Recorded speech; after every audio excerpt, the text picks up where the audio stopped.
Episode 35। Varun Delhi आया तो अदिति से मिलने के लिए था, लेकिन अभी तक उसे अदिति की एक झलक तक नसीब नहीं हुई थी और ना ही अब उसे ये उम्मीद थी कि अदिति उससे मिलेगी। और अब तो उसके हाथ में नौकरी भी नहीं थी। उसे नौकरी से निकाल दिया गया था क्योंकि वो ढंग से काम नहीं कर पा रहा था। अब वरुण पूरी तरह से टूट चुका था। उसके जीवन भर की कमाई टॉरिजॉन कैपिटल मैनेजमेंट में उसने डाल दी थी। बैंक बैलेंस जीरो होने के साथ ही वो करीब 15 लाख के कर्जे में था। नौकरी छूट गई थी तो अब कहीं से पैसे आने की कोई उम्मीद भी नहीं लग रही थी। जिस लड़की से उसने इस उम्मीद से प्यार किया था कि वो उसकी जीवन साथी बनेगी, उस लड़की का तो वरुण ने अभी तक चेहरा भी नहीं देखा था। वरुण को अब समझ भी नहीं आ रहा था कि वो क्या करे। अभी तक उसने इस बात को किसी और से नहीं बताया था और अब तो वो बिल्कुल भी नहीं बता सकता था। उसका दिल ये मानने के लिए बिल्कुल भी तैयार नहीं था कि अदिति उसके साथ कुछ गलत कर सकती है। तो एक बार और उसने अदिति को मैसेज टाइप किया, अदिति क्या है ये सब? देखो, मैं तुमसे मिलने के लिए यहाँ इतनी दूर आया हूँ और तुम हो कि घर चली गई। मुझसे एक बार मिल तो लो, किसी कैफे में बैठकर बात कर लेते हैं। मैं तो पूरी तरह से बर्बाद हो चुका हूँ। ना तो मेरे पास 1 रुपए बचे हैं और ना ही अब मेरे पास मेरी नौकरी है। कर्जे में हूँ वो अलग, और एक उम्मीद तुम थी कि तुम मेरे साथ रहोगी, लेकिन अब मैं तुमसे मिलने के लिए इतना दूर आया हूँ तो तुम मिल भी नहीं रही हो, तो इसका मतलब मैं क्या समझूं? वरुण ने ये मैसेज किया और थोड़ी देर तक पूरी तरह से शांत बैठा रहा और थोड़ी देर के बाद वो गूगल पर नेशनल स्टॉक एक्सचेंज का कॉन्टैक्ट नंबर खोजने लगा। ये नंबर निकालने के बाद वरुण ने कॉल किया।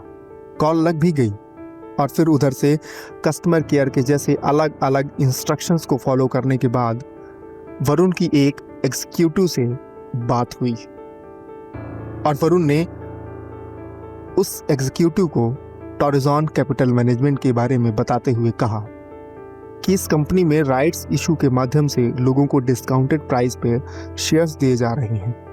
क्या इस तरह से शेयर्स को बगैर किसी डीमैट अकाउंट के लेना या देना लीगल है? और अगर लीगल है तो क्या टॉरिजॉन कैपिटल मैनेजमेंट ये काम कर सकती है? वरुण के इस सवाल के जवाब में उस एग्जीक्यूटिव ने पहले तो वरुण के बारे में पूरी जानकारी ली और फिर टॉरिजॉन कैपिटल मैनेजमेंट का सेबी रजिस्ट्रेशन नंबर लेकर के उसे जानकारी दी। सर, ये कंपनी शेयर्स ट्रेडिंग के लिए तो रजिस्टर्ड है, लेकिन जो काम आप बता रहे हैं उसके लिए मैं आपको एक ईमेल आईडी दे रही हूँ।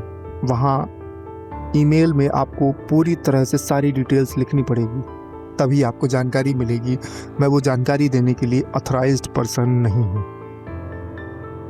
वरुण ने एग्जीक्यूटिव से आगे पूछा, अच्छा कितने दिनों के बाद ये मेल का जवाब आ जाता है?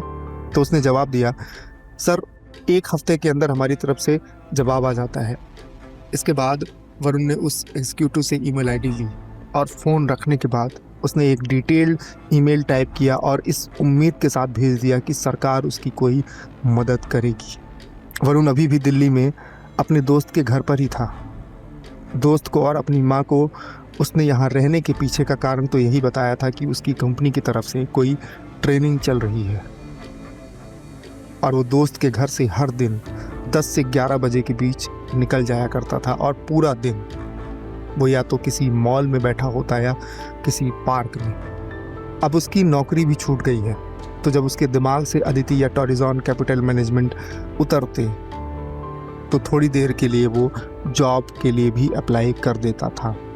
वरुण दिल्ली में अभी भी एक उम्मीद के साथ टिका हुआ था कि शायद वो अदिति से मिल लेगा और उसे उसके पैसे वापस मिल जाएंगे। अगली सुबह वो राजीव चौक के आसपास ही था, तो उसने एक बार फिर से एनएसई के उसी नंबर पर कॉल किया और उसने पूछा कि उसने 2 दिन पहले एक ईमेल किया था जिसका जवाब उसे अभी तक नहीं मिला। तो उधर से एक दूसरे एग्जीक्यूटिव ने कहा कि सर, अगर आपको और भी अच्छे से जानकारी चाहिए और जल्दी जानकारी चाहिए तो आप एनएससी की ऑफिस भी जा सकते हैं।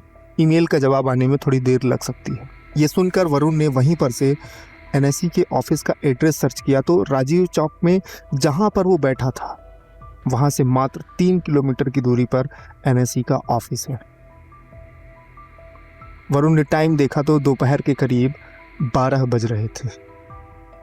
उसने अब लगभग मन बना लिया था कि वो आज एनएससी के ऑफिस जाकर के पता तो लगाएगा ही, लेकिन वहां जाने से पहले उसने अदिति को मैसेज करने का सोचा।